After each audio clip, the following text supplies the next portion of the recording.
안녕하세요, 여러분. 네, 데이터베이스 과목이고요. 문혜영 교수입니다.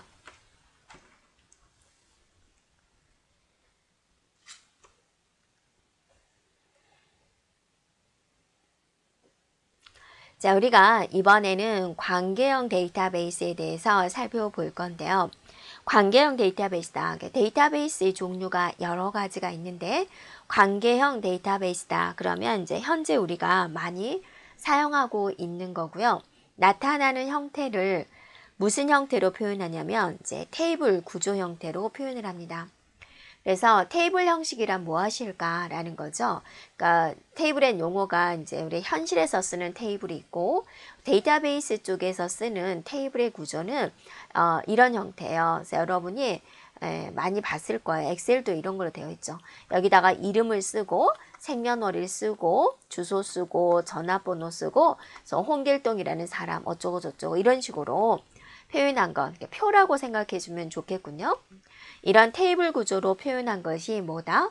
관계형 데이터베이스다라는 거죠. 그래서 관계형 데이터베이스에 있어서 여러 가지 새로운 용어들이 나와요. 객체다, 속성이다, 또 관계다 이런 거 개념이 나오는데 자 이런 것들을 표현한 것을 이제 말을 한다라는 거죠. 데이터 간의 관계를 또 기본키라는 개념, 이를 참조하는 외력키라는 개념 이런 것들로 모두 설명을 하고 있습니다. 그래서 이런 용어들을 우리가 또 하나씩 살펴보도록 하겠습니다. 자, 테이블 구조다. 이게 이제 테이블 구조가 되는 거죠. 자, 그래서 용어는 여러분이 기억을 해줘야 됩니다. 이 전체적인 것을 테이블이다, 표다. 자, 여기서는 릴레이션이다 라고 합니다. 릴레이션이다 그러면 표다 라고 생각해 주면 좋을 것 같습니다. 그랬을 때 이제 맨 위에 여기는 학번 자리로 할 거예요. 이건 이름 자리로 할 거고 학과 자리로 할 거고 학과 코드로 할 거예요. 이게 이제 구조가 되는 거죠. 그래서 이런 구조를 릴레이션 스키마다라고 합니다. 릴레이션 스키마. 그리고 이제 여기 하단에 나오는 내용들 있죠. 그 내용을 릴레이션 인스턴스다라고 합니다. 릴레이션 인스턴스다. 자, 그러면 이제 이것을 학번이라는 속성이라 그래요.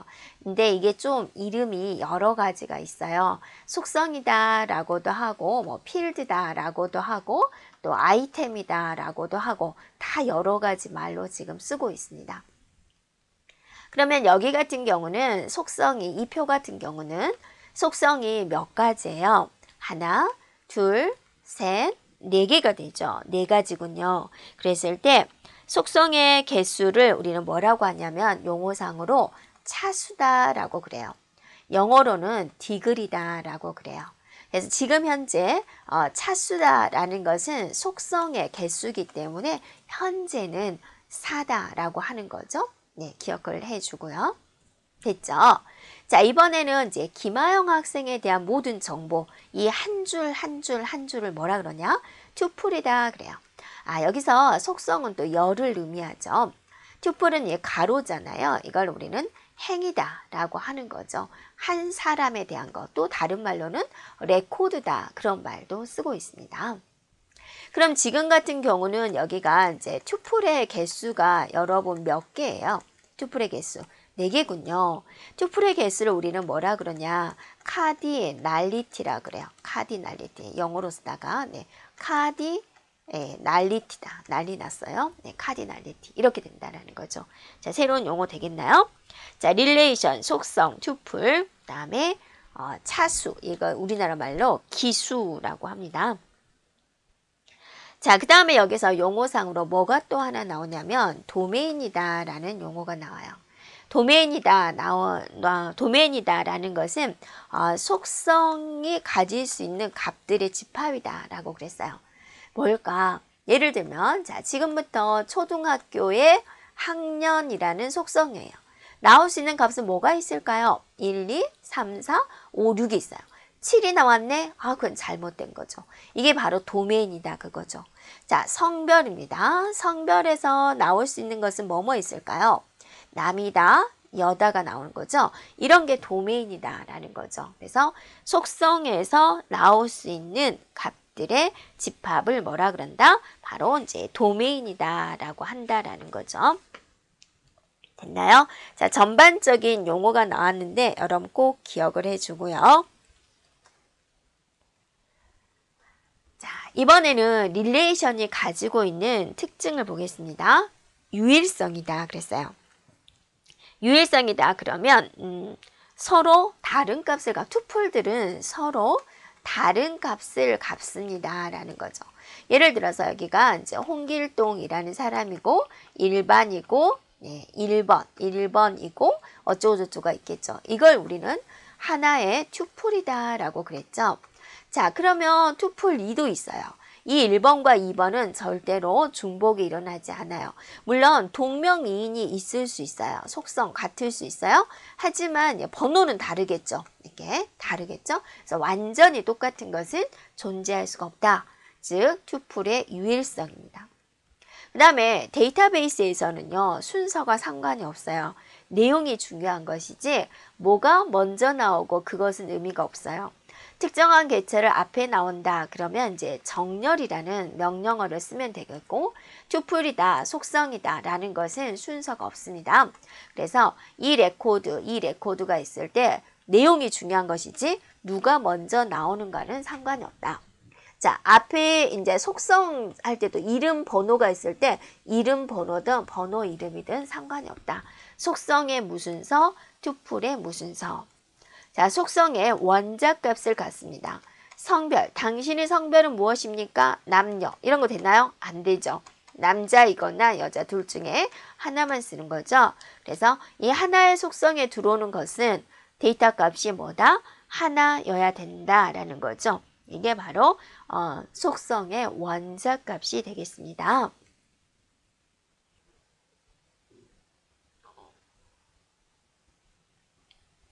자, 이번에는 우리가 키에 대해서 살펴보도록 하겠습니다.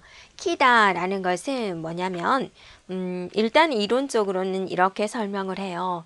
데이터베이스에서 조건에 만족하는 투플을 찾거나 순서대로 정렬할 때 기준이 되는 속성이다 라고 그랬습니다. 기준이다 라는 거죠. 그래서 이제 우리가 이제 릴레이션을 한번 볼까요? 네, 여기에 이제 고객에 대한 이름이 있습니다.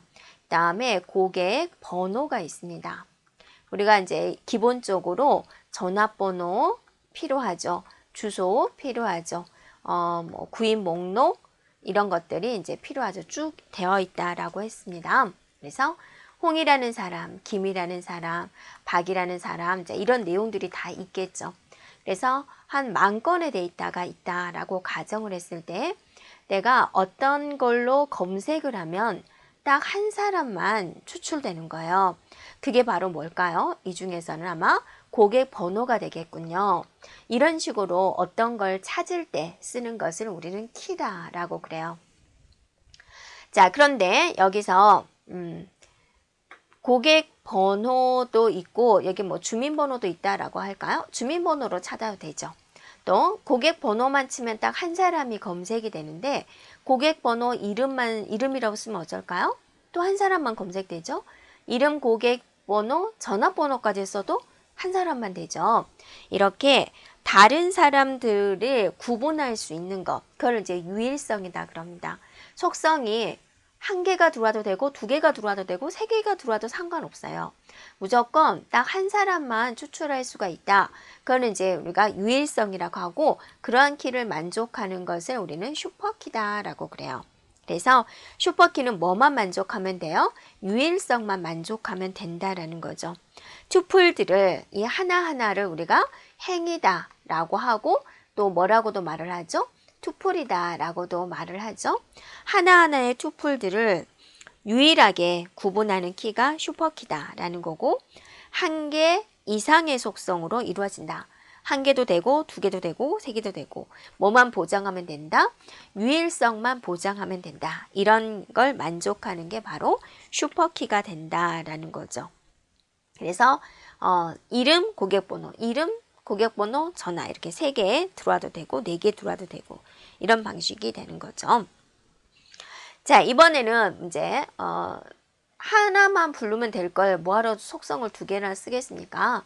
그래서 유일성을 만족하면서 가장 작게 최소성을 만족하는 거예요. 그러니까 이름 고객번호 불러도 되지만 고객번호 하나만 불러도 되는 거죠. 그래서 그걸 우리는 뭐라 그러냐? 후보키라 그래요. 슈퍼키들이 이제 많이 있는데 그 중에서 최소성을 만족하는 것을 후보키라 그래요.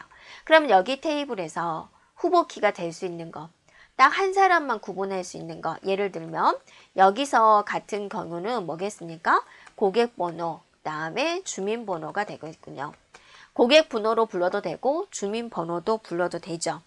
또 뭐 예를 들면 여기 뭐 카드번호가 있다. 카드번호를 해도 되겠군요. 그러면 여러분 같으면 고객번호 선택할래요? 주민번호 선택을 할래요? 어떤 것을 선택을 해도 되죠. 그러면 두 개 후보키가 있는데 저는 고객번호를 후보키로 할래요.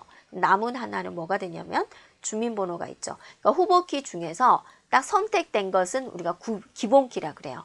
여기 같으면 저는 고객번호 선택할래요. 그럼 남은 거 뭐 있어요?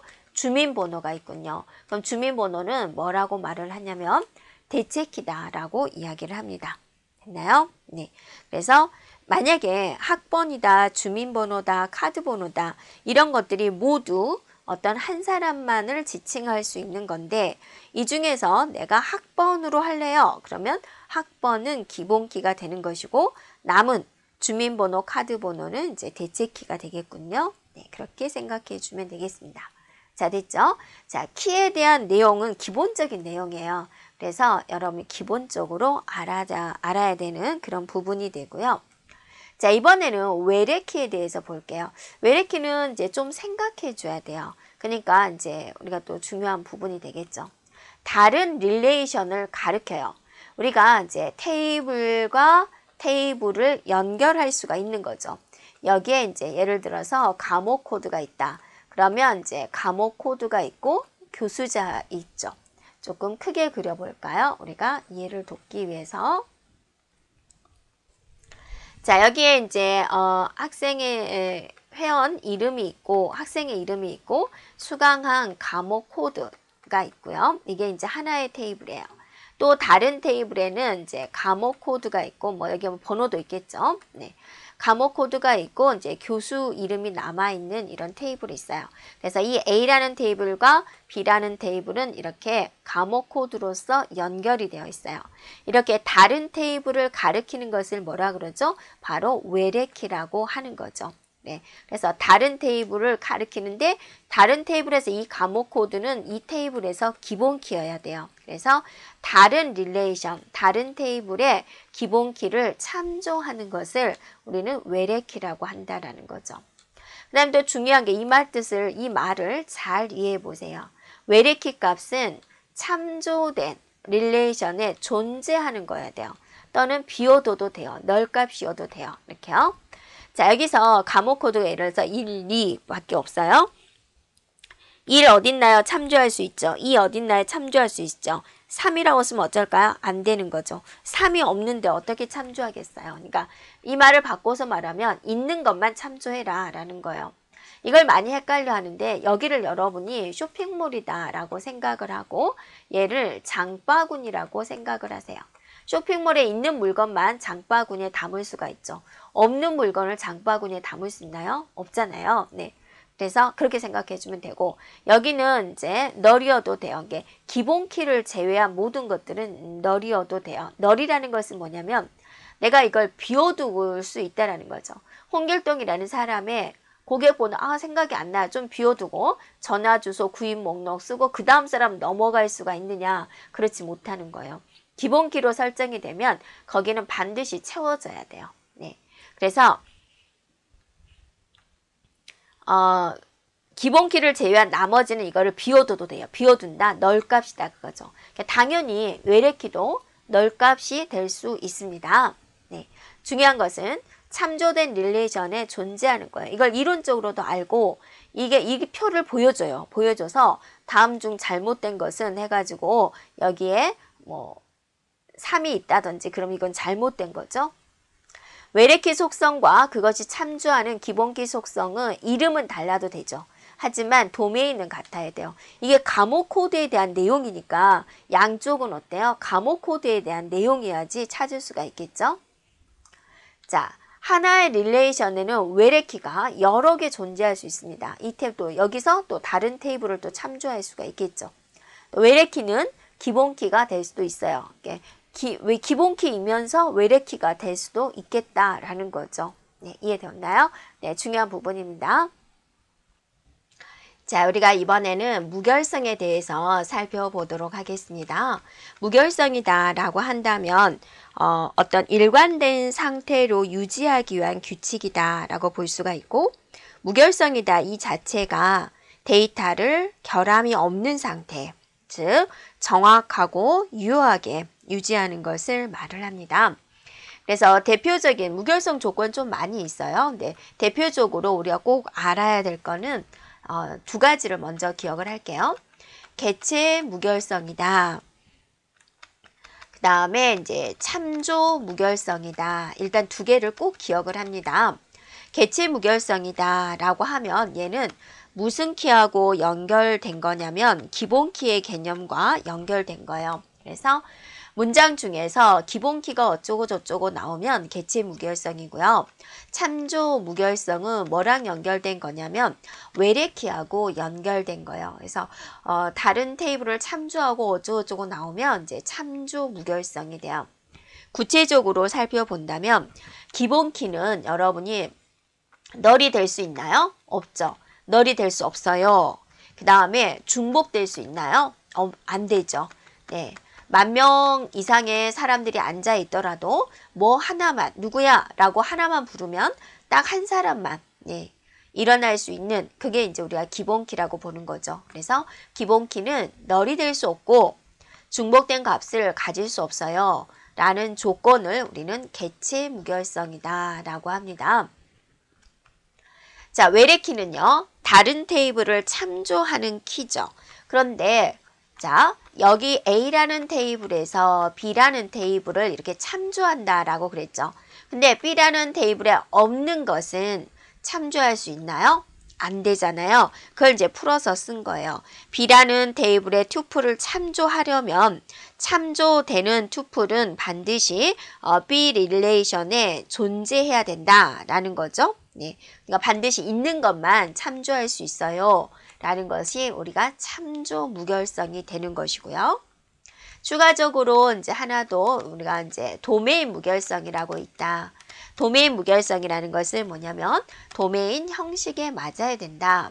예를 들어서 성별이라는 속성에는 남녀가 있죠. 이 남녀가 바로 성별의 도메인이 되는 거죠. 그런데 데이터에 뭐 중 이런 게 나온다. 그럼 안 되는 거잖아요. 예, 중학교 학년이에요. 중학교 학년이면 1학년, 2학년, 3학년 이게 지금 도메인이잖아요. 학년이라는 속성에서 나올 수 있는 도메인이 되는 거죠. 근데 여기에 5가 있다. 그럼 이 데이터는 어때요? 잘못된 데이터다라는 거죠. 그래서 이거는 도메인 무결성에 맞지 않습니다. 도메인 무결성에 위배됩니다. 이렇게 말을 하게 됩니다. 자, 그리고 다른 무결성도 있는데 우리는 일단 기본적으로 이렇게 기억해 주면 되겠습니다. 자, 여기까지 우리가 무결성 조건까지 살펴보도록 하겠습니다.